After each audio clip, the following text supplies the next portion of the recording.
Alunas do sétimo ano, nossa aula de História.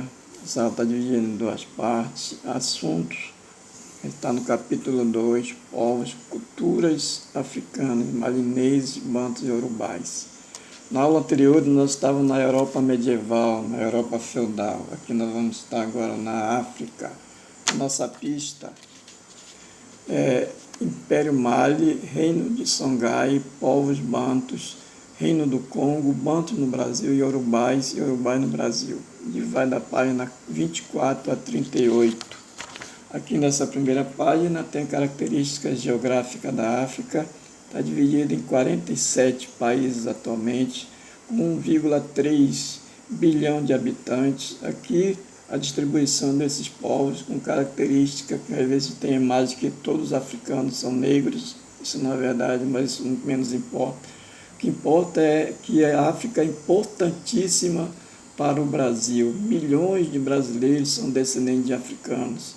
E a importância da África para o mundo, a Mamãe África, ela é o berço da humanidade até hoje, pelos estudiosos, é confirmado pelos estudiosos.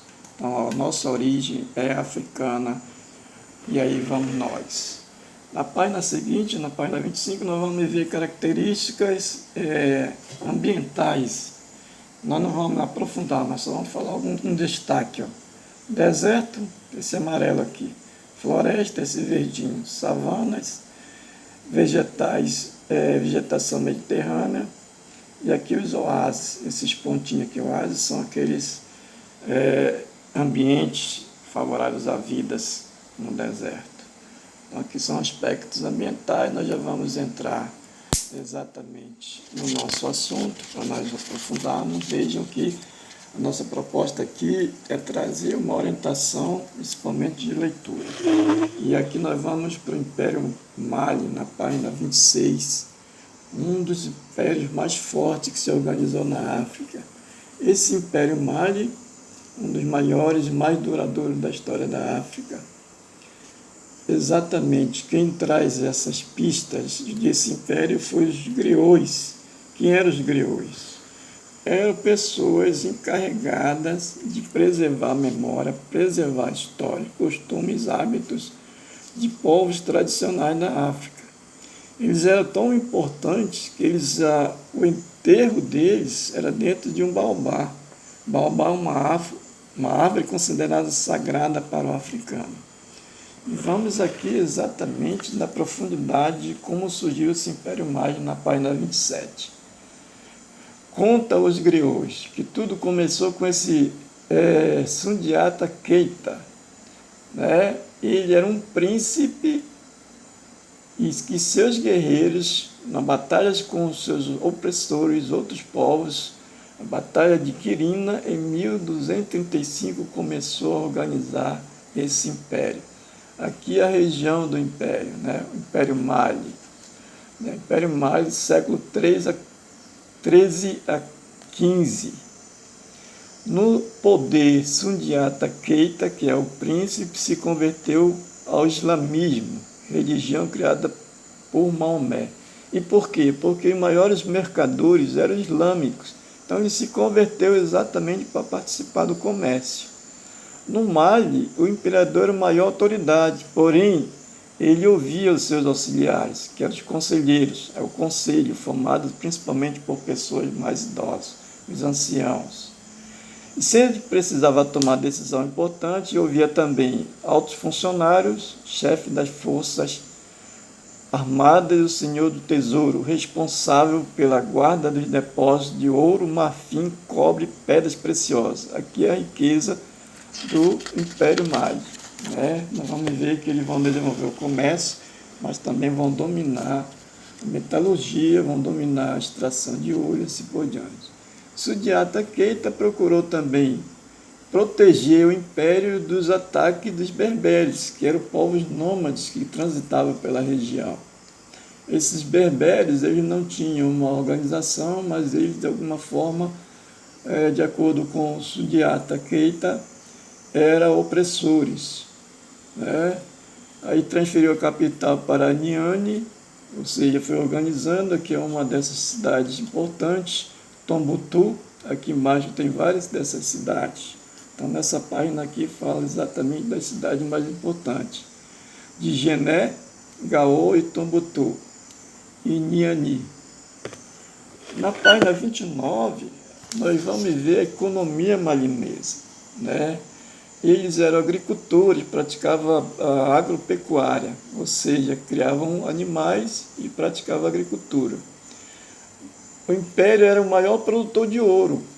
Então, aqui a produção de ouro, o comércio, né? A agropecuária, artesanato.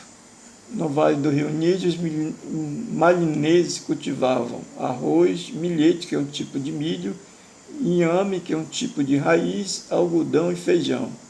Criavam bovinos, ovinos e cabrinos. Os artesanatos malineses eram habilidosos. Os artesãos malineses eram habilidosos no trabalho em metal e madeira. Então veja que esse artesão tinha uma característica fundamental. Os mercadores malineses, conhecidos como o Angara, comercializavam sobretudo ouro, cobre, sal e nós de cola. Cobre era muito apreciado e o sal tão valioso quanto o ouro. Na África Ocidental, os malineses são conhecidos até hoje como bons comerciantes. Aqui está uma característica dessa planta chamada noz de cola. Aqui nós não vamos entrar em detalhes, fica para vocês curiosos aprofundarem a curiosidade de vocês. A força e o declínio do Império. O Império Maia controlou uma área imensa, 45 milhões de habitantes, durou 230 anos. Segundo o historiador José Rivair de Macedo, a longa duração é explicada por esses motivos aqui. Possuía um poderoso exército, controlava as áreas de extração de ouro, tinha estrutura administrativa eficiente, adotava política de consulta aos povos dominados e respeitava suas tradições. Então, essas 4 características fortaleceu.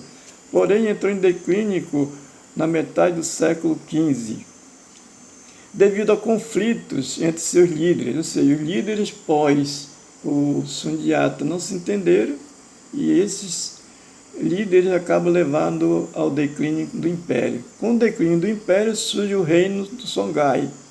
Durante sua expansão, esse reino conquistou a cidade de Tombuctu, que era uma das mais importantes do Império Mali. Em 470, tornaram-se assim a principal força política da região, né? Então, o Songhai surgiu com o declínio do Império Mali. Na página seguinte, 31, nós vamos ver outros povos. Os bantus eram povos de várias etnias. Viviam e vivem ainda hoje os bantus. Aonde? No sul do deserto do Saara. Por volta de 1500 a.C., os povos bantus partiram de onde é hoje a República dos Camarões, foram se deslocando para o centro, né? E ao sul do continente africano. Durou cerca de 2.500 anos e foi a maior migração já vista na história da África subsaariana, ou seja, a migração dos bantus se deslocando.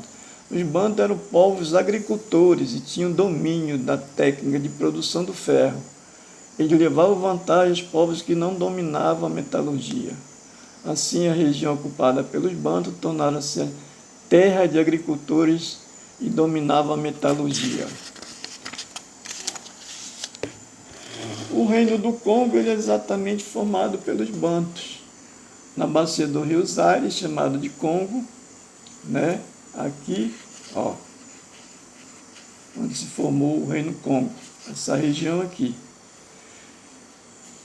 Habitada desde longo tempo por grupos bantus, como o Bancongo, o Luba, o Lunda e o Kikongo. São várias etnias dos bantus, ou seja, bantus era um povo formado por várias etnias. Segundo uma tradição, no final do século III, os Bancongos dominaram grupos menores, falantes da língua Umbundo e Kikongo. Sob a liderança do lendário Nyimyalukenyi, eles expandiram seu domínio por meio de guerras, alianças e da cobrança de tributos. Então, Nyimyalukenyi é que vai organizar o reino do Congo, Nimi Alukene recebeu o título de Manicongo, Senhor do Congo, ou seja, o Supremo, a autoridade maior, o rei. Passou a ser considerado o herói fundador do reino do Congo. Depois edificou seu palácio em Mibanza, Congo, e a partir desse centro de poder, Mibanza, Congo, o reino do Congo passou a controlar um amplo território, né? Aqui é a região.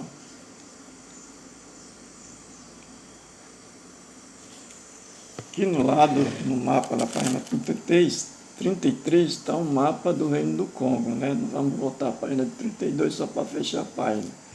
Então veja aqui, o Reino do Congo passou a controlar um amplo território na capital. O Manicongo exercia sua autoridade com auxílio de 12 conselheiros. Aqui é a organização do reino, né? Entre os quais estavam os secretários reais e oficiais militares, homens da lei e assim por diante. Desses 12 conselheiros, 4 eram mulheres. Aqui as mulheres. E representavam o clã das avós do rei. Quem era o rei aqui, ó?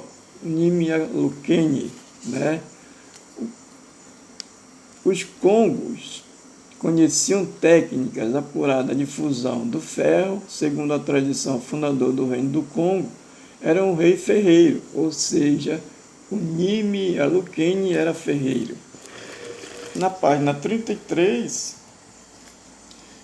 no Congo, o comércio era intenso, aqui é a economia. Da capital do Congo partiam caravanas que iam no interior buscar ou levar produtos, com especial destaque para o ferro e o sal. Então, são produtos importantíssimos no Reino do Congo, ferro e sal. O ferro era extraído na província de Nisundin, no norte do reino. O sal raro e precioso vinha das salinas de Mipinda e da província de Nindembu, no sul. As aldeias aqui e cidades pagavam tributos ao Manicongo. Em troca, lhes oferecia proteção espiritual, pois era visto como intérprete em vontades dos ancestrais dos espíritos.